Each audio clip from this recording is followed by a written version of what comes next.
В эфире программа «Актуальное интервью», в студии Марфирина Алексеева. Здравствуйте. Физико-технический институт Северо-Восточного федерального университета имени Амосова в этом году отмечает 90-летие физико-математического образования в республике.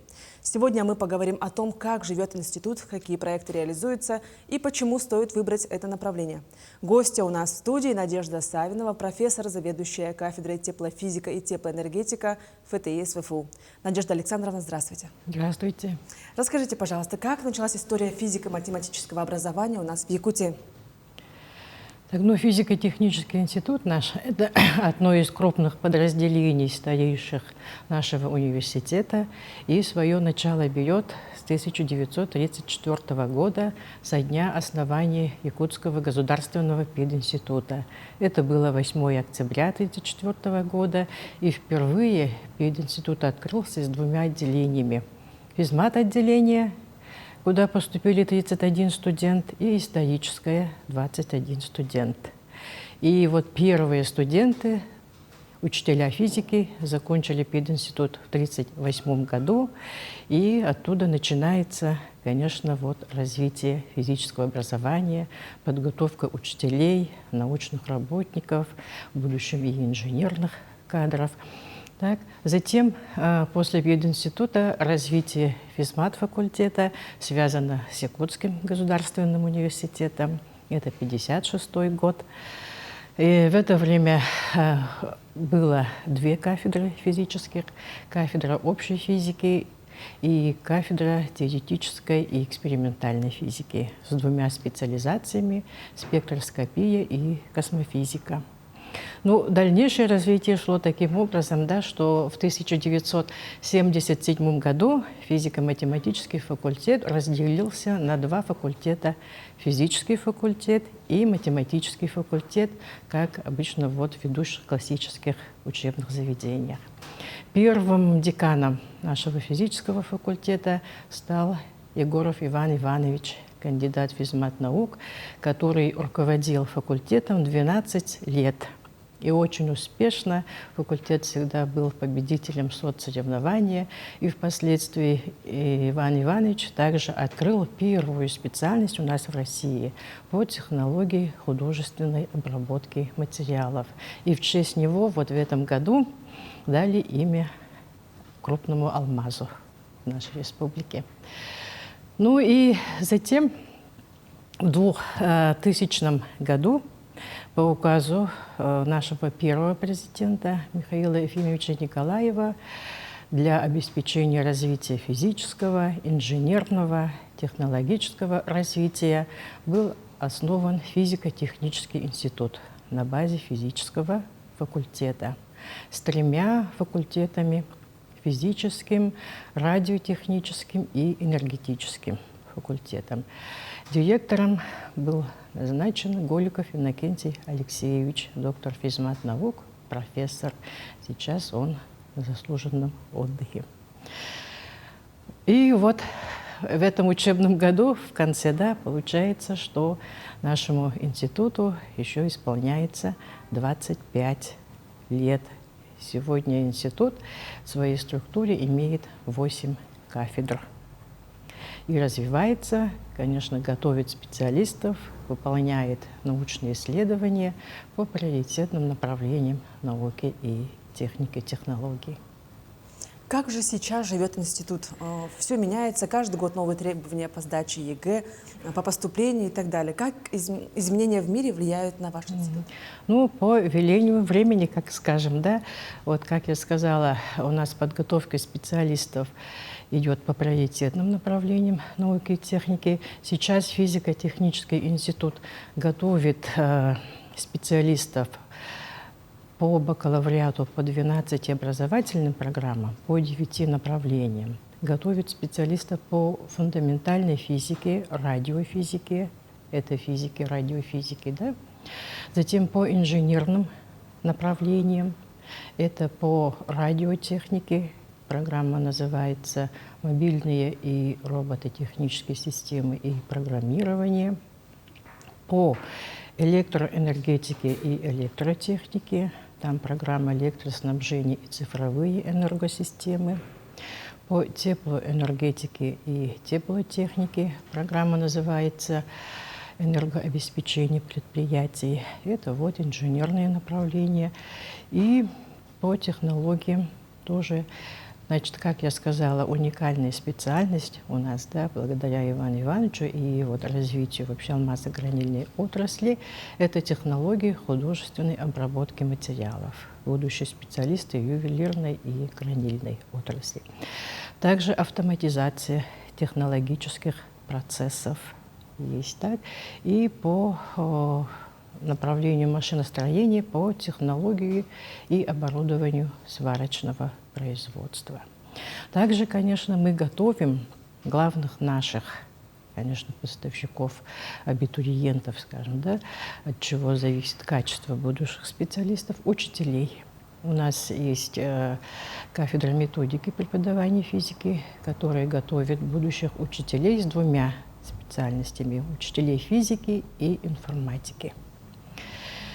Вот такие направления – это бакалавриата. Также, конечно, готовим по магистерским программам, по 5 направлениям. Ну, там программы меняются год от года, но классические по физике, по теоретической матфизике программа, по медицинской физике, по радиотехнике, также по педобразованию. И готовим новые программы по магистратуре в этом году вот по электроэнергетике, электроэнергетические системы и комплексы готовим, да, и по физике обработки, по физике процессов обработки минералов, новые программы, которые будут на английском языке.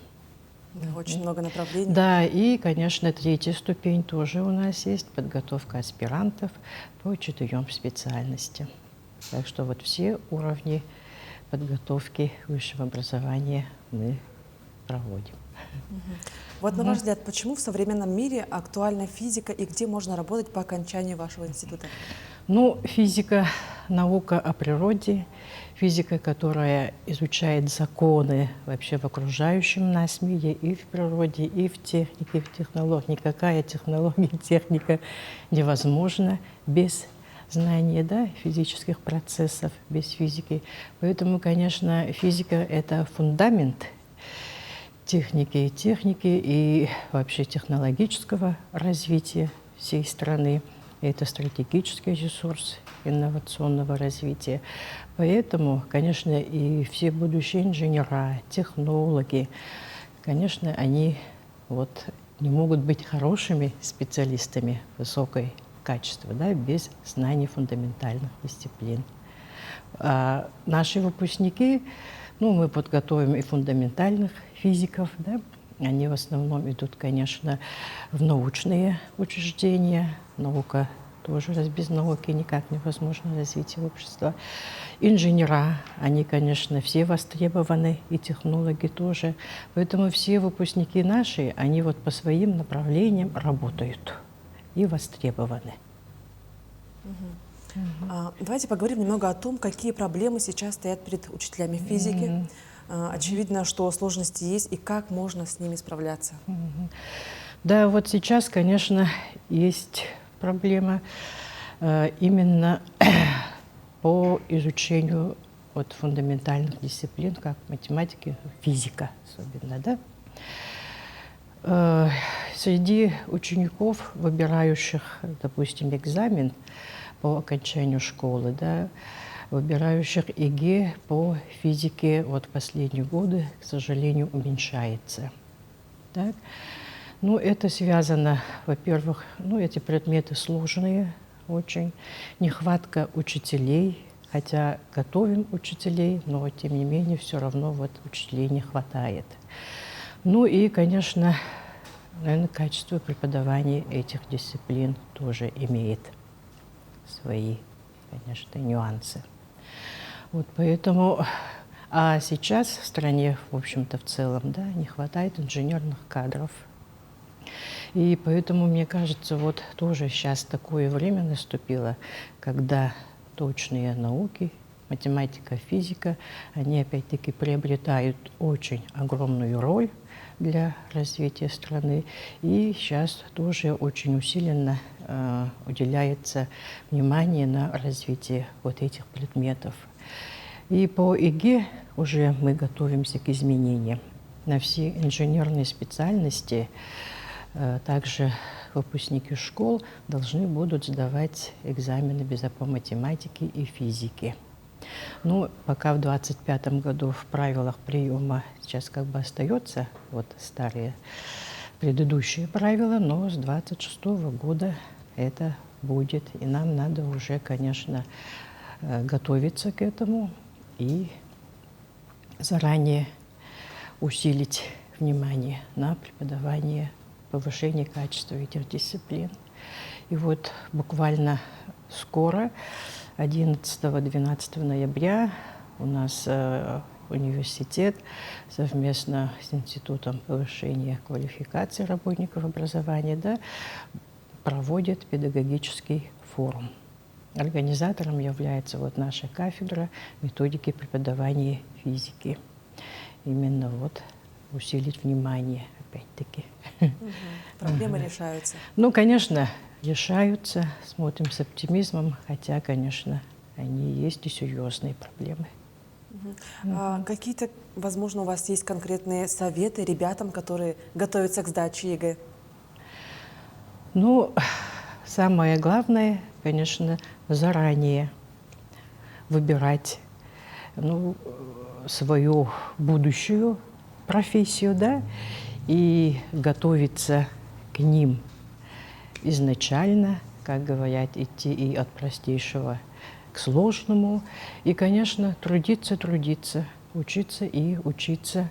И самое главное, вообще, вот пока ты учишься в школе, да, надо вот научиться самостоятельно работать.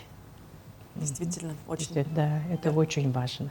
Ну что ж, Надежда Александровна, спасибо, что вы уделили время и ответили на наши актуальные вопросы.